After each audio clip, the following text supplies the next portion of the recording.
다 같이 묵도하심으로 수요 예배를 함께 드리겠습니다.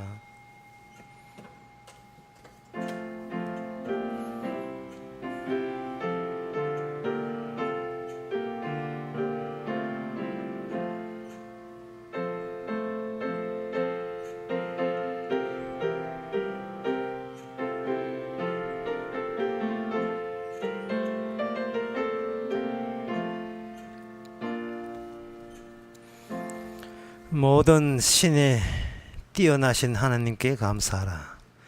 그 인자하심이 영원하미로다. 모든 주에 뛰어나신 주께 감사하라. 그 인자하심이 영원하미로다. 하나님은 사람이 만든 하나님이 아니라 실제로 우리에게 찾아오신 그 하나님, 세상 모두를 만드시고 주관하시는 하나님, 그 하나님이 주신 말씀을 가지고 이 시간 주님을 경배하는 시간 되게 하옵소서. 예수님 이름으로 기도옵나이다. 아멘. 찬송가 215장 합시다.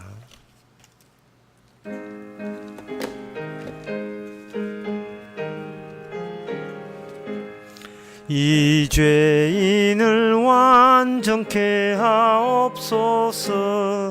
내 맘속에 거하시면 합니다.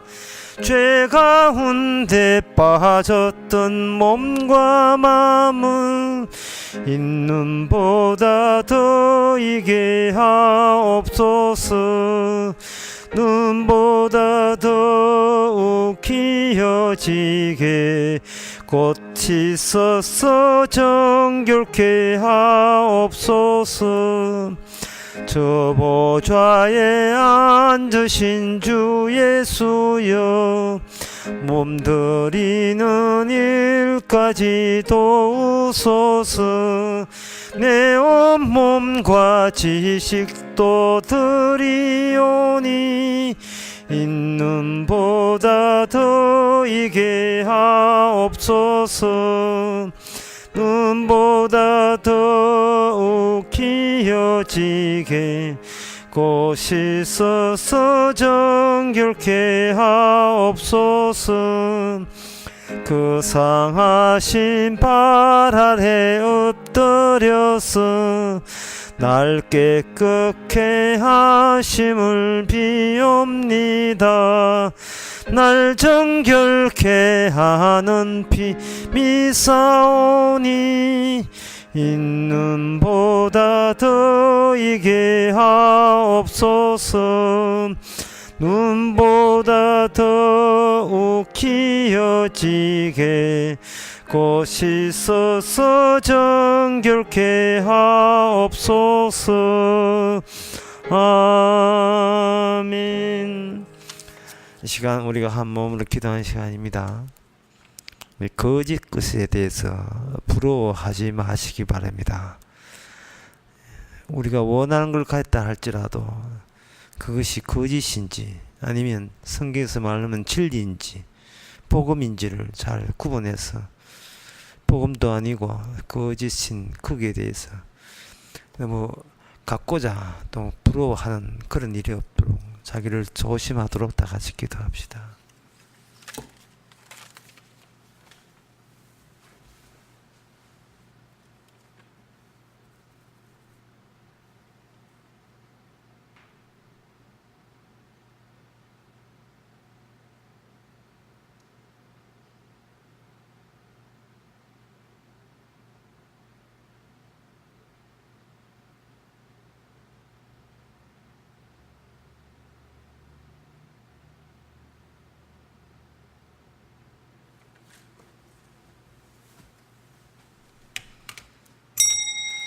하나님 아버지, 세상적으로 잘된 것에 주눅들지 말게 하옵소서. 그 질을 보게 하시고 그것이 주님이 원하시는 생명인지 복음인지 진리인지를 분간할 수 있도록 해 주시옵소서. 남들이 좋아하지만 그것이 거짓되고 저주거리라면 저희들이 부러워하지 않게 하여 주시옵소서. 예수님의 이름으로 기도합나이다. 아멘.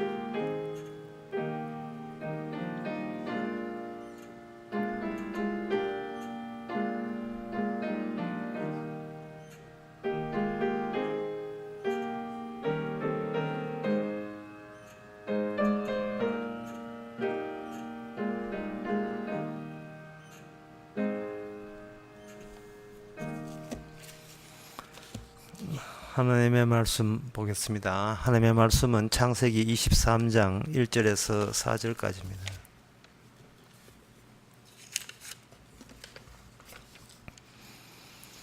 구약성경 23페이지입니다. 사라가 127세를 살았으니 이것이 곧 사라의 향년이라. 사라가 가나안 땅 헤브론 곧 길앗 아르바에서 죽음에 아브라함이 들어가서 사라를 위하여 슬퍼하며 애통하다가 그 시체 앞에서 일어나 나가서 헷 족속에게 말하여 가로되 나는 당신들 중에 나그네여 우고한 자니 청컨대 당신들 중에서 내게 매장지를 주어 소유를 삼아 나로 내 죽은 자를 내어 장사하게 하시오. 아멘. 이 약땅을 아브라함 가족에게 하나님께서는 약속의 땅으로 가라 이렇게 했습니다.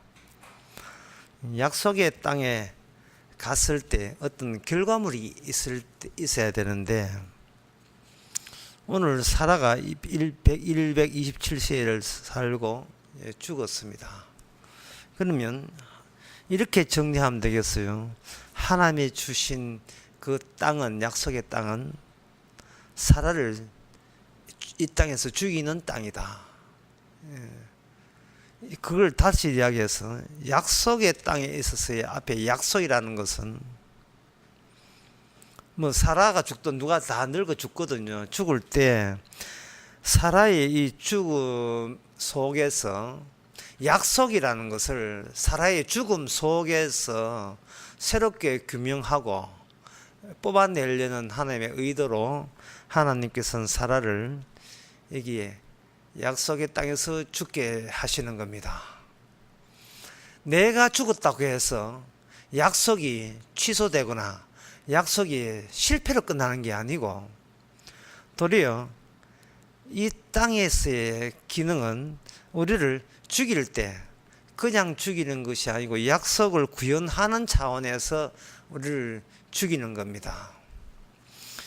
그러한 그 증거가 어디 있느냐 하면 바로 아브라함이 매장지를 달라고 했습니다. 그러면 이거는 약속의 땅에서, 약속의 땅 중에서 매장지가 있는 그 장소는 이게 원래 사라가 죽지 않았으면 거기에 없는 땅이 되는 거예요. 없는 표식이 되는 겁니다. 없는 표시가 돼요. 무슨 말이냐 하면 여기 나중에 창세기 23장 마지막에 보면 그 막벨라 굴에 장사했더라 이렇게 막벨라 굴이 나오는데 이 막벨라 굴이라는 것이 의미가 원래부터 그 굴이라는 것이 중요한 장소가 있는 게 아니고 사라가 죽었다는 사실을 통해서 새롭게 여기서 그 가치가 발생된 땅이에요. 그러니까 이거는 사라가 죽지 않았으면 막벨라 땅 자체는 의미 없는 땅입니다. 이런 식으로 생각하면 되죠. 어떤 무인도에 갔는데 무인도에 가니까 무인도라는 사람이 살지 않는 땅이에요. 어떤 사람이 난파대가 배가 부서져서 사람이 살지 않는 땅, 그 땅에 자기가 도착해서 하루고 이틀이고 이렇게 쭉 지냈습니다. 아무리 훑어봐도 그 무인도는 자기 외에는 아무도 온 사람이 없어요. 그런데 어느 날 저녁에 저쪽에 보니까 어떤 연기가 모락모락 피어오더라. 이거는 무슨 표시겠습니까? 연기가 피어오른다는 말은 나 말고 다른 사람이 저쪽에서 지금 불을 피우고 있다는 표식이 되는 겁니다. 표지가 사인이 되는 거예요. 사인. 그렇다면 이건 더 이상 이제 무인도가 아니죠. 무인도로 알았는데 무인도가 아닌 겁니다. 이 점이 어려운 거예요. 그 사람이 처음에 그 설명할 때는 이거는 사람이 살지 않는 섬이다. 그걸 자기가 아는 의미, 그게 자기가 아는 의미예요. 의미. 내가 생각하는 이 땅에는 무인도라 사람이 살지 않는다. 그런데 사흘 뒤고 나는데 연기가 피어오르고 사람이 산다는 기책이 있을 때는 자기 자신의 그 의미가 이제 수정이 되는 거야. 바뀌어지는 거예요. 바뀌어지는 거. 그거는 무인도에서는 연기를 피워서 바뀌지만 이 오늘 본문에서는 사라의 죽음을 통해서 이게 의미가 새롭게 바뀌어지는 겁니다. 그 막벨라 이 굴이라는 곳, 막벨라 굴이라는 것은 이것은 사라의 매장지가 되겠죠. 그럼 사라의 매장지가 된다는 것은 거기에 아브라함의 가족이, 야곱도 거기에 묻혀요. 나중에 요셉도 묻히고, 아브라함의 가족이 거기에 묻혔다는 말은 아브라함은 그냥 아브라함이 아니고 하나님의 언약과 함께 있는 겁니다. 그러면 하나님의 언약이 이 땅에 어떤 표식을 내는 게, 어떤 사인을 만드는 겁니다. 이 땅에서 사인을 나는데 그 사인의 표시가 뭐냐? 막벨라 굴이라는 겁니다.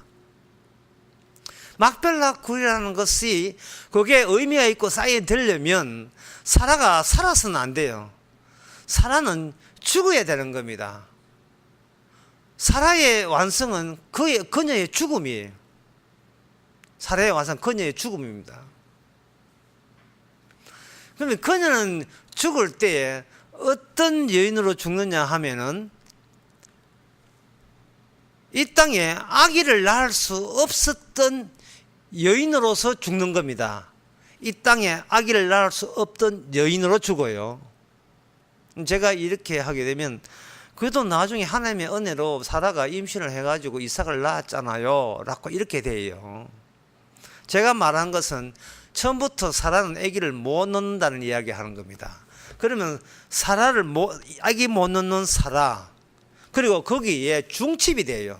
다중현실이죠. 중칩이 되면서 아브라함에게 주어진 하나님의 특별한 언약의 효과로 사라에게 아기를 낳았다는 겁니다. 그러면 사람에게 아기가 있다는 것은 무엇을 의미하느냐를 이거부터 우리가 오늘 본문을 생각해야 돼요. 오늘 본문이 굉장히 어렵습니다. 제가 가라하게도 그런 이야기 했습니다만은, 부부가 보통 결혼을 할 때에 둘이 성붙여서 이 땅에서 잘 살려고 결혼하잖아요.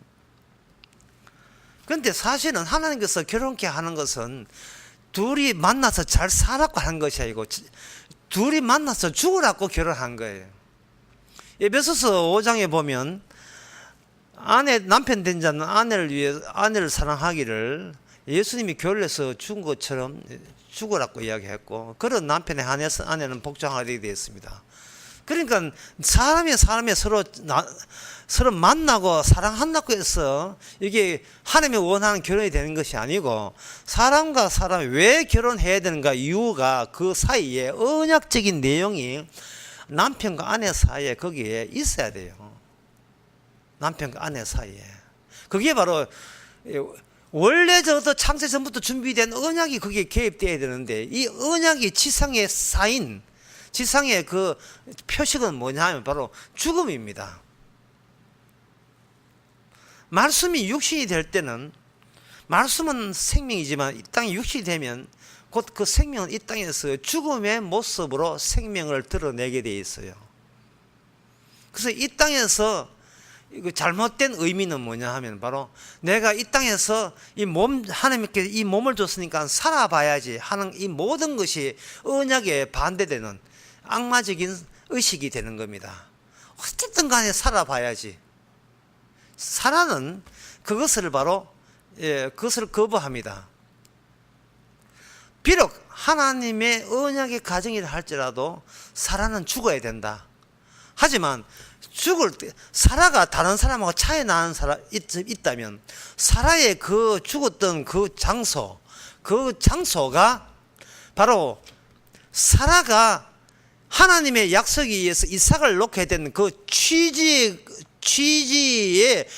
취지를 보여주는 표식되는 매장지의 모습으로서 사라는 거기에 합류되는 거예요.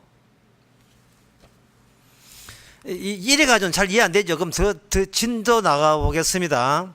원래 부부라 하는 것은 혼자 죽기면 심심해 같이 죽으라고 이제 하는 건데, 죽으면서 아기를 놓게 되게 되면 실질적으로 자식 쳐다보면서 여보 우리는 이제 은퇴하자, 우리는 죽어도 여한이 없다, 이렇게 되는 거예요. 그러면 부부가 진정 살면서 부부가 혼자 죽어도 같이 죽어도 마찬가지지만 혼자 죽는 거하고 같이 결혼해서 죽는 이유가 뭐냐? 결혼해서 죽게 되게 되면 결혼을 해서 같이 살아야 자식이라는 생명을 볼 게 아니겠습니까? 그 생명이 있는 한 인간은 죽어도 이한이 없는 거예요. 이 50% DNA를 공유한 자식이 태어나게 되면 자기는 자식 안에 계속해서 생명이 이어지니까 자식이 태어났다, 그 자식에게 생명이 있다는 말은 죽어도 그 생명을 근거로 해서 죽어도 자식 안에서 나는 계속 살아있는 셈이 되는 겁니다. 그런데 사라는 그 자식이 없어요. 그 자식이 없다 이 말. 자식이 없었으면 사라가 아기를 못 낳으면 그럼 하나님께서 자식을 주면 되지 않겠느냐? 사라를 위한 자식은 주지 않습니다. 사라의 기능은 뭐냐 하면 이 땅에서 태어난 모든 인간은 영생이라는 것은 없음을 보여주기 위해서 사라는 언약의 여인으로서 이 땅에 온 거예요. 여자의 후손으로서 이 땅에 온 겁니다. 사라가 그 죽어서 막벨라 굴에 묻히는 동시에 그 남편된 아브라함의 여정도 끝이 나요. 하란을 떠나서 갈대 우를 떠나서 하란 떠나서 드디어 세겜이라 해서 가나안 땅에 들어옵니다. 세겜에서 그 다음에 어디로 가느냐 하면은 바로 헤브론으로 갔다가 애굽으로 내려가요. 가문도 애굽으로 갔다가 그날 블레셋 땅으로 옵니다. 와가지고 부엘세바까지 와요. 부엘세바 하는 것은 맹세 우물. 부엘세바 와서 거기서 오래 살다가 드디어 사라가 죽을 때는 그 위로 올라가요. 헤브론이라는 곳으로 옵니다. 헤브론이 뭐냐 하면 바로 창세기 23장 오늘 본문 여기에 19절에 보면 마브렛 곧 헤브론이라. 헤브론 곳에 묻히면서 아내 죽고 아브라함도 거기서 자기 여정의 수도비 되어버려요. 더 살 이유가 없습니다. 아브라함은 사라에 종속되어 있어요. 사라가 표식입니다.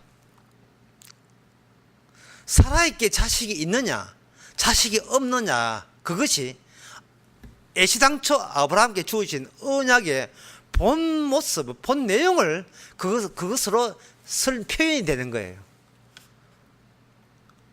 아브라함은 덜러리예요. 아브라함께 아내가 둘 있습니다. 하가가 있고 사라가 있어요. 언약이 아브라함 언약 달랑 하나의 언약이 아닙니다. 하나는 생명으로 통하는 노선 언약이 있고 하나는 지옥으로 통하는 노선이 있는데 이것은 아브라함이 결정한 것이 아니고 아브라함의 두 아내로 결정해요. 두 아내로. 아브라함과 그 외가 아니라 사라와 그 외가 되는 겁니다.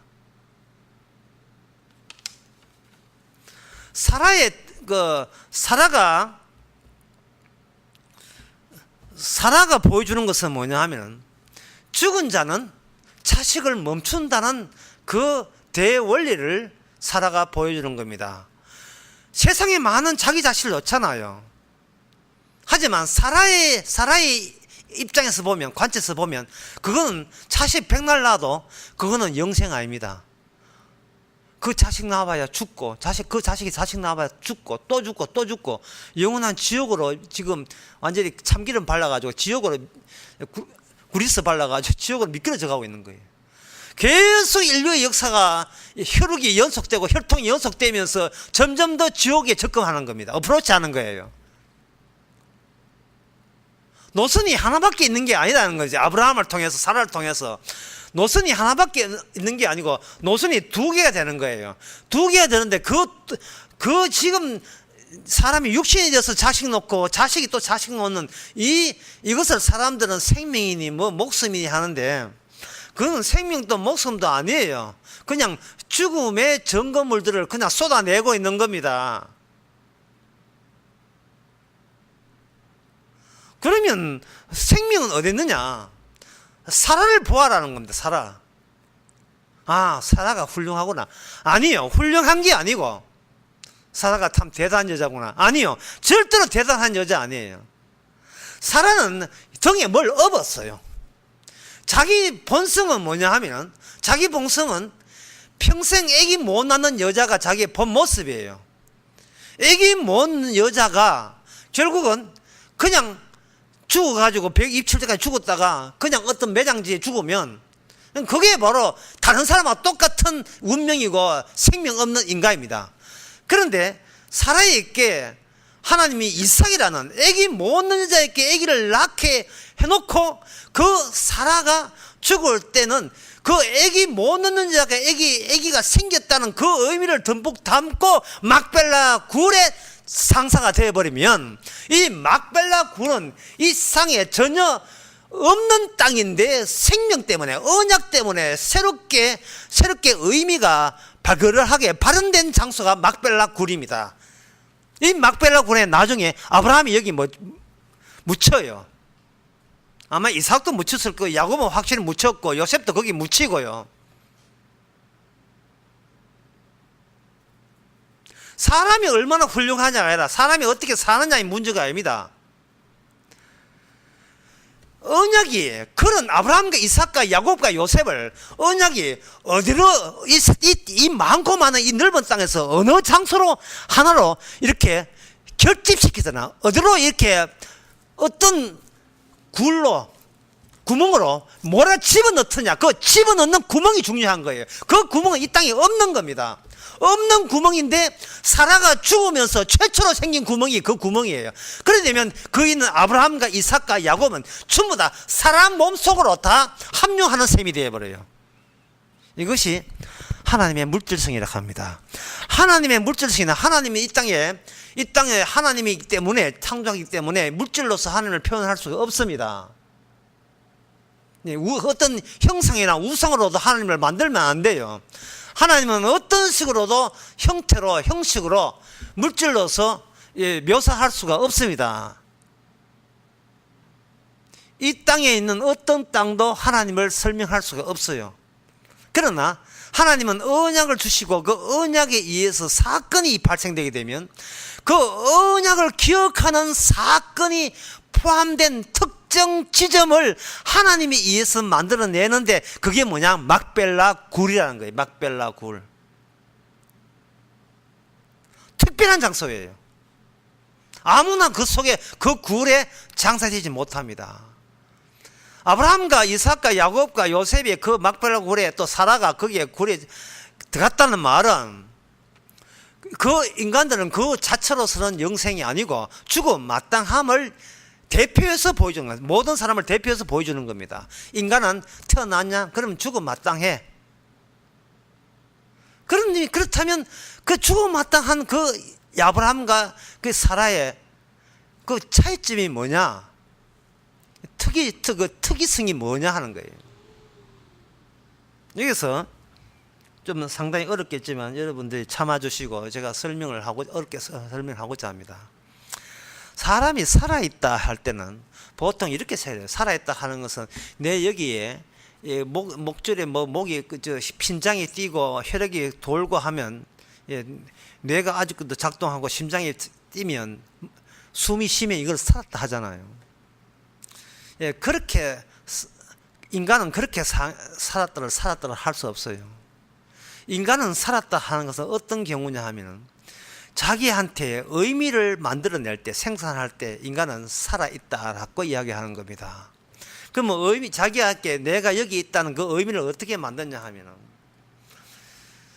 이것은 보통 개하고 집에서 키우는 개하고 들개하고 집에서 키우고 차이점이 뭐냐 하면, 집에서 키우는 개는 끈 가지고 개를 이렇게 앞장 세웁니다. 그러면 끈을 가지고 가운데 두고 그 끈에 묶여 있는 그 개와 그리고 그 주인과는 늘 이렇게 소통하게 되어 있어요. 교감하게 되어 있고, 알아듣지 모르지만 말을 주고받게 되어 있고, 웡멍 걷고 반응을 나타내잖아요. 그럴 때 그 개는 그 주인으로 말미암아 살아있는 거예요. 들깨도 살아있지만 그거는 의미가 없기 때문에 그거는 무가치한 겁니다. 하나님께서 창세기에서 하면서 인간에게 땅을 줬거든요. 그러면 인간은 그냥 땅에서 산다는 것이 아니고 땅과 교감하면서 살아요.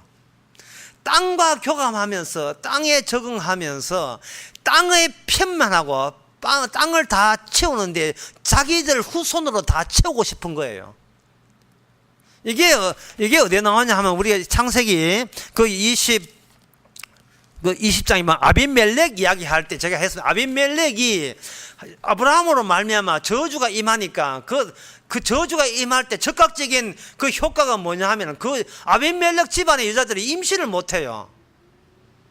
임신을 못한다는 말은 인간은 개만 끌고 간 게 인간이 진짜 끌고 싶은 것은 자기의 가상자아를 끈으로 묶어서 끌고 가고 싶은 거예요. 지금은 이 모양 이 꼴이지만 내가 5년 후에는 10년 후에는 내가 저 모습 될 것이라는 거예요.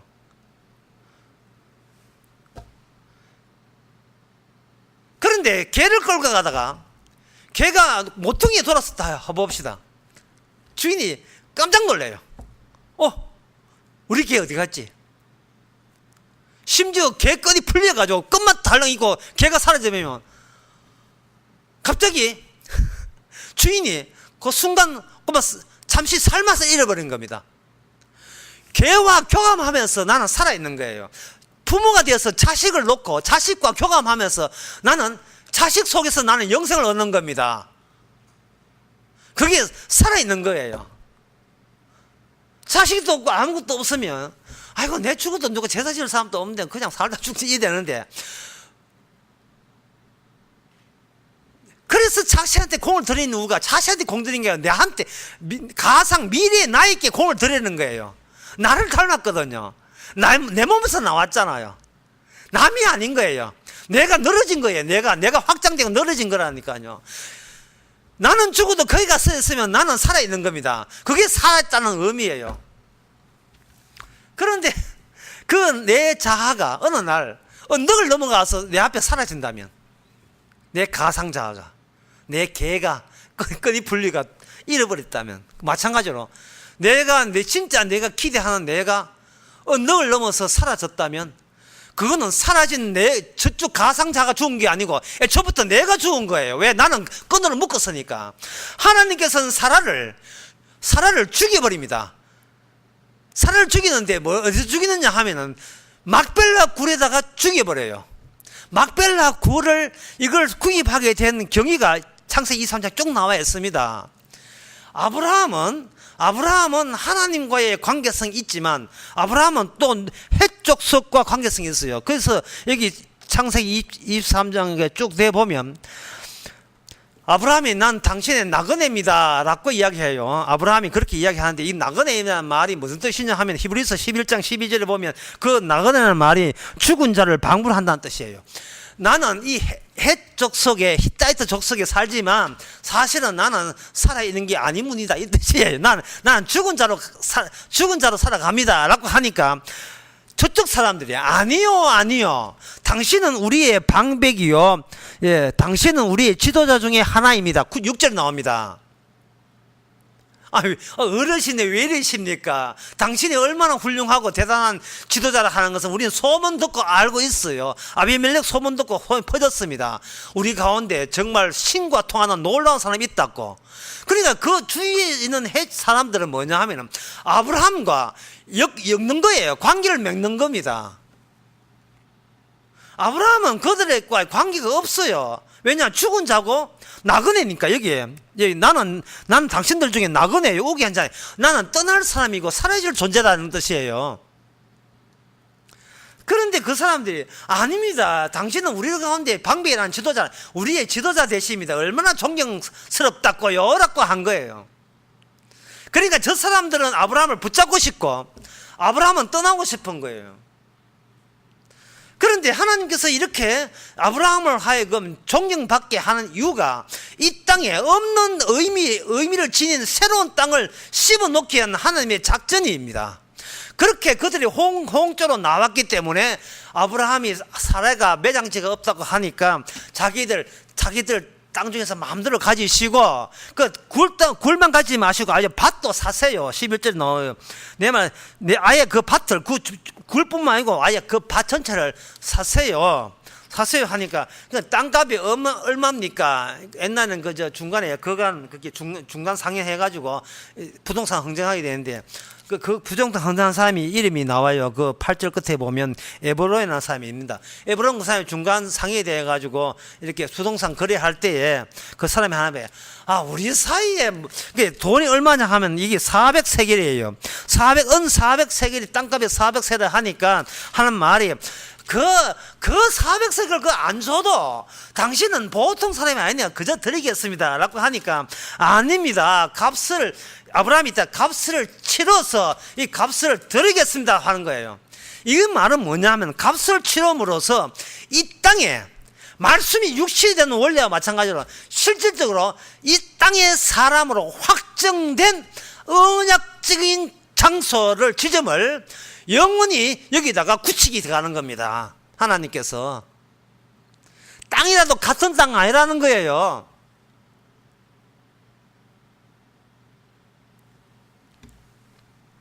여기서 다시 한번 의미 봅시다. 자, 의미가 뭐냐? 의미라 하는 것은 살아있는 나부터 출발해요.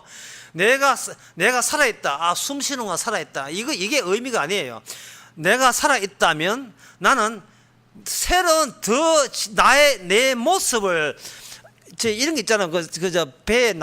배가 이렇게 뭔가 배가 부서졌는데 배가 헤엄칠 수는 못하고 보니까 배 부서지고 스티로폼이 나잖아요. 그럼 스티로폼을 해다가 밧줄을 묶어가지고 임시적인 배를 해가지고 살려주세요 하는 장면을 한번 생각해보자 이 말이죠. 그러면 스티로폼이 한 10개 해가지고 자기 하나 겨우 몸 실는 스티로폼 배를 만들어 칩시다. 근데 저기서 뭐 스티로폼이 또 떠나와요. 그럼 그걸 놓치지 않은데 스티로폼이 10개인데 또 떠나요. 조각이 11개 또 떠나요. 20개. 그러면 스티로폼이 한 45,752개 되면 이거 완전히 거대한 한 구축함이 되겠죠. 우리는 인생이라는 게 그런 거예요. 계속 주어지는 사건들이 스티로폼처럼 밀려오면 그걸 모아서 그걸 구성해서 이 땅에서 든든한 안정된 생존을 유지하는 거, 이게 바로 사는 거예요. 자식 하나보다 둘 서 있는 게 더 안정되잖아요. 그리고 아버지 형제가 달랑 내밖에 없는 거, 아버지 형제가 하나밖에 없는 게 아니라 아버지 형제가 많으면 그만큼 나의 스티로폼이 많아지는 겁니다. 어려울 때 뭐 삼촌 찾으면 되고, 또 엄마 쪽에서 삼촌 형제가 많으면 외삼촌 찾아가면 되고, 또 외삼촌 아들이 청와대 근무하기든 딸 취직 못하면 그거 가지고 사촌 가야 돼 해가지고 하면 되고, 이렇게 뭔가 스티로폼이 많으면 그만큼 가라앉는 가능성이 적어지고 든든해진다 이 말이죠. 그게 사는 거예요. 사는 것은 나의 영토를 확장하는 거고 내 영역, 정신적 영역을 이게 넓히는 거예요. 사라는 안 그랬습니까? 아브라함도 마찬가지잖아요. 자기 장소가 있는 겁니다. 그런데 사라가 죽고 난 뒤에 아브라함은 거기서 여정이 멈췄다는 거예요. 끝이에요. 더 이상 스티로폼 구하러 돌아다니지 않습니다. 여기까지가 끝인가 보. 바로 하나님의 약속의 끝은 어디냐? 하늘나라가 아니고 이 땅에서는 어디냐?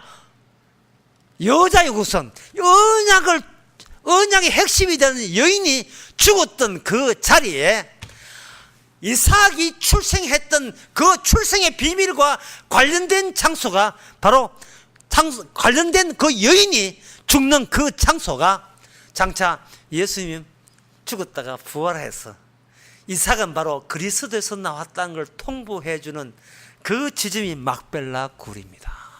막벨라 굴이에요. 그 노건을 뭐라고 하냐? 살았다가 하는 그 노건을 영생이라고 하냐? 영생. 그 노건이 영생. 언약과 관련 없는 모든 이 세상의 인간적인 관계, 혈통적 관계는 저주입니다. 그래서 예수님은 아비나 남편이나 나보다 더 사랑하는 자는, 아비나 아내나 처나 자식이나 나보다 더 사랑하는 자는 하늘나라에 합하지 않다. 하늘나라에 부합되지 아니하다. 영생과 상관없다. 영생과 상관없다는 거예요. 영생의 나라에 인간이 들어가지를 못한 이유가 너무 스티로폼이 많아요. 내가 여기 살아있다는 걸 증명해 줄 사람이 너무 많아요. 얽히고 섞인 사람이 너무 많습니다. 내가 어려울 때 도와줄 일가 친척들이 너무 많아요. 전부 다 거짓인데 진리가 아니거든요.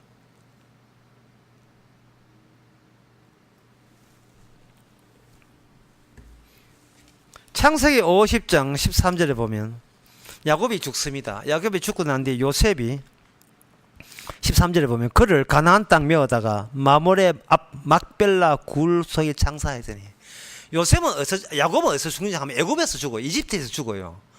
이집트에 땅 없습니까? 예, 땅이 없습니다. 땅이 없어요. 영생과 통하는, 내통하는 땅이 없어요. 그 땅은 언약의 두 개의 언약, 하나는 율법에 속한 언약, 저주의 언약과 또 하나는 바로 하늘의 어머니와 통하는 사라의 언약. 이게 갈라디아서 4장에 두 개의 언약인데, 그 두 개의 언약 중에 하나의 언약은 사라가 죽은 그 장소에 합류해야 됩니다. 그리스도의 십자가 합류하지 아니하면 누구도 영생 없습니다.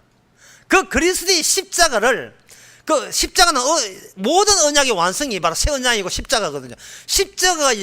십자가와 관련된 사람으로서 사라는 살았고 아브라함은 살아 있었습니다.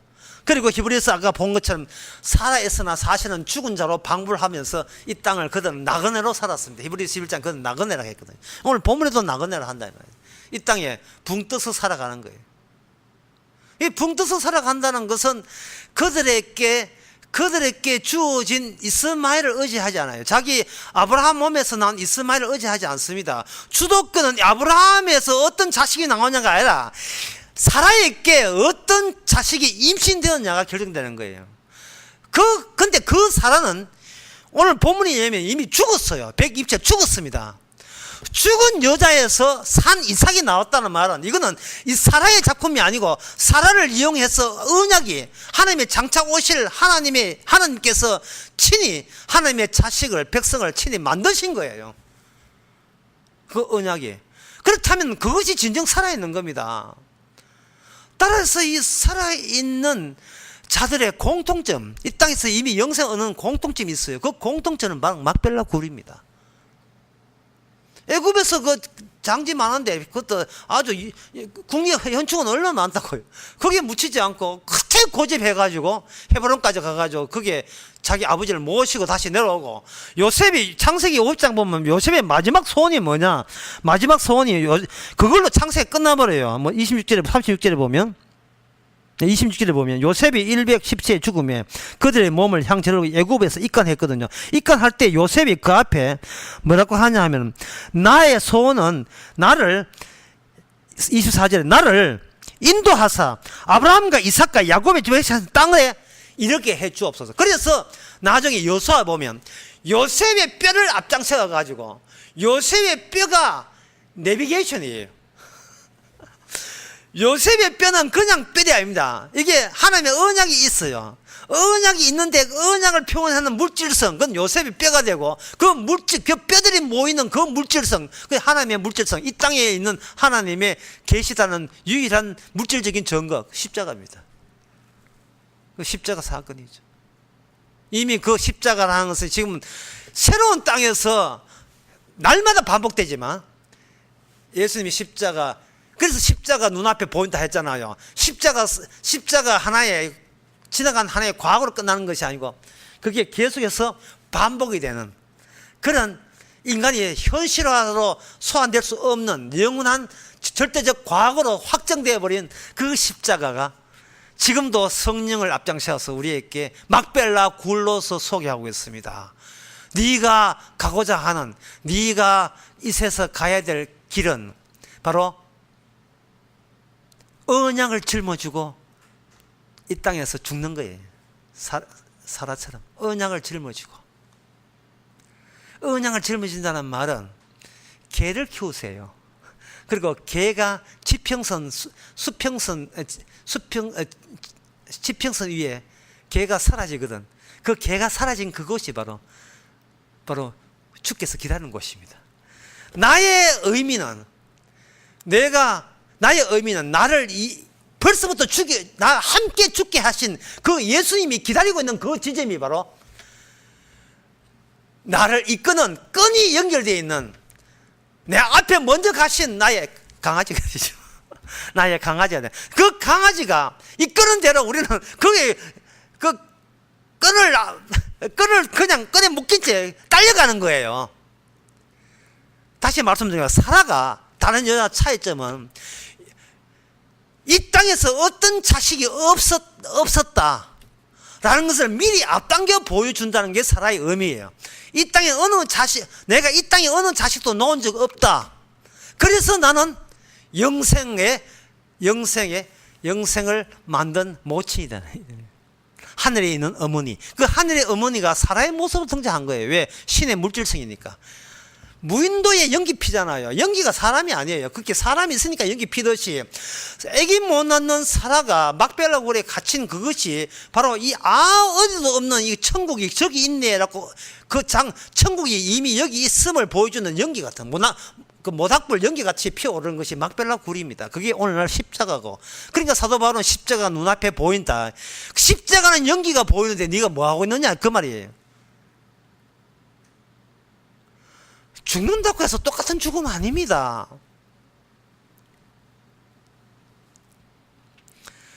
이제 끝으로 한 말씀 드리겠습니다. 다시 말씀드립니다. 아브라함이 그 사라가 죽고 난 뒤에 자기 여정을 멈췄다는 거예요. 이 말은 더 이상 이 땅에서의 의미는 끝났어요. 자기는 전적으로 마누라 사라한테 모든 의미가 다 넘어졌어요. 전이 되었어요. 넘겨졌습니다. 사라가 가는 곳에 내가 가야 돼요. 사라 먼저 죽고 막벨라 굴에 장사되고 아브라함은 거기에 여정 멈춰 그 동네 옆에서 살다가 그 무덤 근처 살다가 늙어 죽어서 그 무덤에 같이 합장하는 거. 지금 우리의 인생의 의미가 뭐냐? 십자가가 우리의 의미예요. 우리가 죽었던 그 십자가를 지금 살아있으면서 계속 우리를 통해서 보여주는 겁니다. 어떻게 보여주느냐 하면은 죽어도 괜찮다고. 너는 죽은 자기 때문에 꼭 태어 살라고 애쓰지 말아라. 만약에 산다고 애쓰게 되면 그냥 스티로폼만 그냥 잡아 당기게 되고, 그렇게 되게 되면 자기의 업적과 자기의 공적 가지고 그걸 자기의 의미로 삼고, 의미로 삼으면 그 의미가 있는 한 자기가 살아있다고 자꾸 착각을 해요.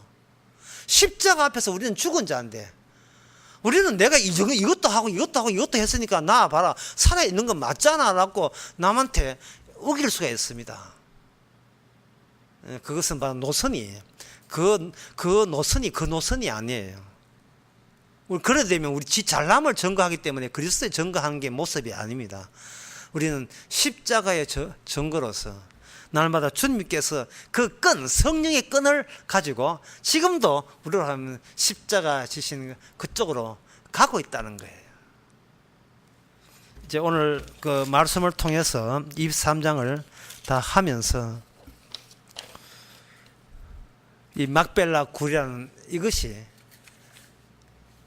창세기에 결국은 모든 인생에 도달되는 지점을 너무나 감사하게도 우리가 나의 마지막 가는 길을 미리 챙겼다는 그 점에서 이 세상에 어떤 것도 거짓도 부러워하지 맙시다. 기도하겠습니다.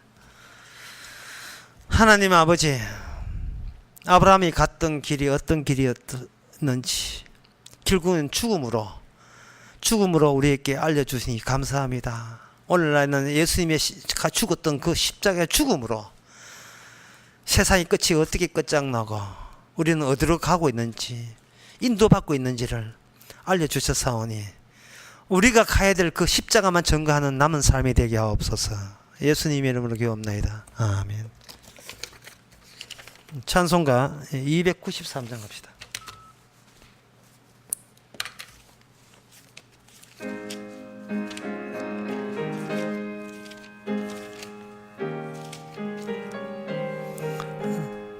천국에서 만나보자. 그날 아침 거기서 순례자여 예비하라. 늦어지지 않도록 만나보자 만나보자. 저기 배는 저 천국 문에서 만나보자 만나보자.